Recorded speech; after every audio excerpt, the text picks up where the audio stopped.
नमस्कार, मी मेघनाच किचनमध्ये तुमचं स्वागत आहे. तर आज मी इथं तूप बनवणार आहे. तर तूप आहे मी इथं 15 ते 20 दिवसांनी किंवा 2 किंवा 3 आठवड्यांनी किंवा महिनापर्यंत ठेवला तरी फ्रीजमध्ये काही होत नाही. तर एक डब्बा आहे, डब्बा भरलं की मी हे तूप इथं बनवत असते.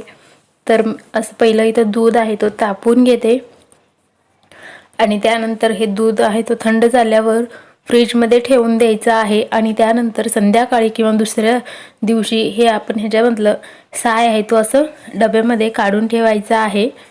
तर तुम्ही बघू शकता हे साय आहे, ह्याचा डब्बा आहे तो भरलेला आहे. तर हे सायच्या खालीच म्हणजे पहिलंच मी 1 चमचा दही घातलेला आहे आणि त्यानंतर हे डब्बा भरलेला आहे. म्हणजे 1 चमचा दही घातलं म्हणजे हे साय आहे किंवा मलाई आहे तो खराब नाही होणार किंवा कसला ह्याचा वास नाही येणार. तर पहिलंच डब्याच्या खाली आहे तो दही घालून ठेवायचा आहे. तर आज मी इथं मिक्सरमध्ये तूप बनवणार आहे. तर जास्त म्हणजे मी मिक्सरमध्येच हे तूप बनवत असते, झटपट होतं आणि हे लवकर असं ह्याचं ना लोणी वेगळं होतं आणि पाणी वेगळं होतं. तर हे बघा पहिलं थोडंसं असं हे साय आहे तो ह्याच्यामध्ये घालायचं. एकदा तसंच मिक्सरला लावून घेतलं, 2 मिनटंभर फिरवून घेतलं आणि त्यानंतर ह्याच्यामध्ये पाणी घालायचं आहे. आणि पाणी घालून आणखीन 2च मिनटं म्हणजे 3 ते 4 मिनटातच हे लोणी आणि पाणी वेगळं होतं. तर त्यानंतर एका पातेल्यामध्ये मी काढून घेतलेलं आहे. तुम्ही बघू शकता सगळं मी हे लोणी आहे तो काढून घेतलेला आहे. आणि हे डब्यातलं पण सगळं मी असं हे छान असं करून घेतलेलं आहे. तर आता हे मिक्सरला लागलेलं सुद्धा सगळं असं हे स्पॅच्युलानी सगळं काढायचं आहे. हाताने एवढं नाही निघत, पण हे जे चमचा किंवा स्पॅच्युला आहे ना त्याच्याने सगळं निघतं. आणि सगळं ह्याचं काढून झालं की ह्याच्यामध्ये गरम पाणी घालायचं मिक्सरच्या भांडीमध्ये आणि जे काही चिकट आहे ते सुद्धा निघून जाईल आणि भांडी घासायला सुद्धा काहीच असं चिकटपणा येणार नाही, लगेच सगळं स्वच्छ होईल.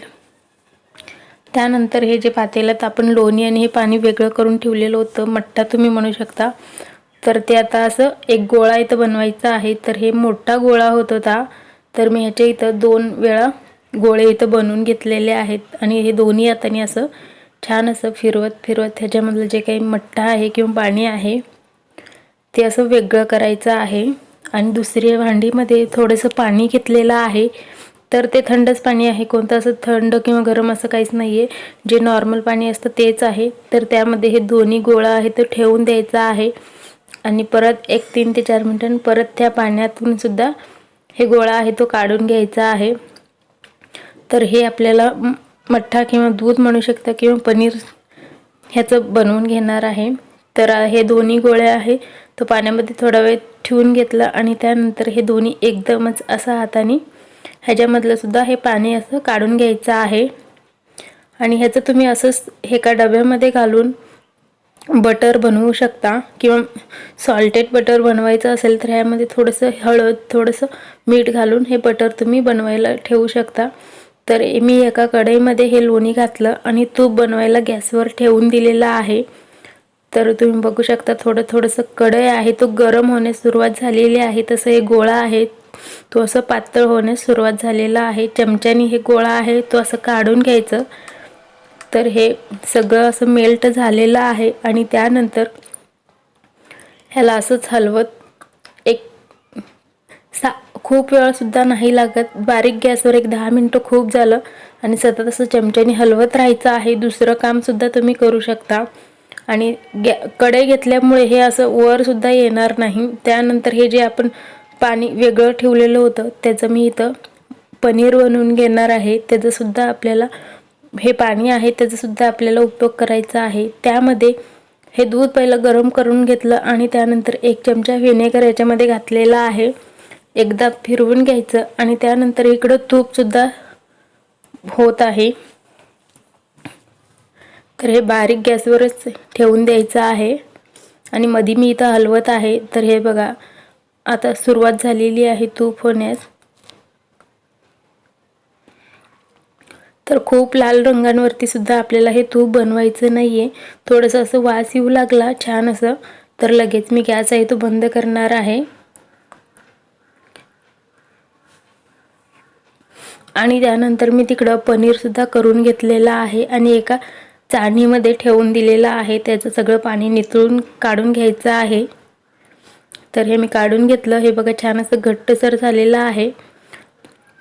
त्यानंतर हे तूपसुद्धा इथं झालेलं आहे।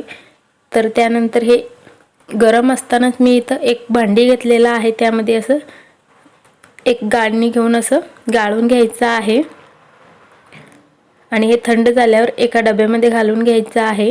हे तूप असं पूर्ण झाल्यावर याचा पेस येतो। तर सगळं इथं तूप आहे तो असं गाळून घेतलेला आहे आणि हे चाळणीतलं आहे ते आपल्याला एक मिठाई बनवणार आहोत, त्यासाठी लागणार आहे। त्यानंतर हे असं थंड होण्यास ठेवून द्यायचं आहे हे तुपाचं भांडी। त्यानंतर इथं एका कढईमध्ये दूध घेतलेलं आहे, साधारण अर्धी वाटीच इथं दूध घ्यायचं आहे, खूप जास्त देखील नाही घ्यायचं, किंवा तुम्हाला घ्यायचं असेल तर तुम्ही घेऊ शकता। तर मी इथं थोड्याशा दुधामध्ये तुम्हाला दाखवणार आहे।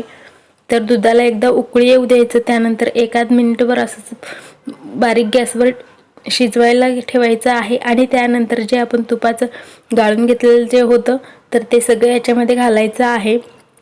तर आज आपण ह्याचं कलाकंद बनवणार आहोत। त्यानंतर जे आपण पनीर बनवून घेतलेलं होतं तर ते पनीरसुद्धा घालायचं आहे आणि साखर गोडीनुसार घालायचं आहे, साधारण 1-2 चमचा खूप होईल। जर तुमचं जास्त असेल तर तुम्ही जास्त सुद्धा घालू शकता। त्यानंतर थोडंसं इलायची पूड घातलात तरी चालेल किंवा नाही घातलात तरी चालेल। मोठा गॅस ठेवून ह्याच्यातलं जे काही दूध किंवा पाणी आहे ते सगळं आठेपर्यंत ह्याला असंच फिरवून घ्यायचं आहे आणि त्यानंतर इथं एक प्लेट किंवा कोणतंही ताट घ्यायचं आहे, त्याला तूप लावायचं आहे आणि त्यानंतर हे जे आपण कलाकंद बनवलेलं आहे ते ह्याच्यामध्ये घालायचं आहे। आता हे कलाकंद आहे तो सगळीकडे असं पसरवून घ्यायचा आहे आणि ह्याच्यामधलं ते काही पाणी दूध आहे तो सगळं आटवून गेल्यावर ह्याला फ्रीजमध्ये ठेवायचं आहे, साधारण एक 10 ते 15 मिनिटासाठीच ठेवायचं आहे, खूप जास्त वेळ देखील नाही ठेवायचं। त्यानंतर इथं मी फ्रीजमध्ये ठेवून घेतलेलं आहे, लगेच असं घट्ट होतं। त्यानंतर असं चाकूने कट करून घ्यायचं आहे। तर मी असं चौकोनी कट करून घेतलेलं आहे आणि आपलं इथं कलाकंद बनवून तयार झालेला आहे। तर तुम्ही सुद्धा एकदा घरात अशा पद्धतीने तूप बनवल्यावर राहिलेले जे पनीर असं बनवून नक्की बनवू शकता आणि हे खूप छान झालेले आहेत, खायला तर खूपच छान लागतात। तर तुपासोबत हे असं तुम्ही कलाकंद बनवू शकता आणि खूप छान लागतात। तर व्हिडिओ आवडला तर लाईक, शेअर, सबस्क्राईब करा आणि पुन्हा भेटूया पुढच्या व्हिडिओमध्ये। तोपर्यंत बाय बाय।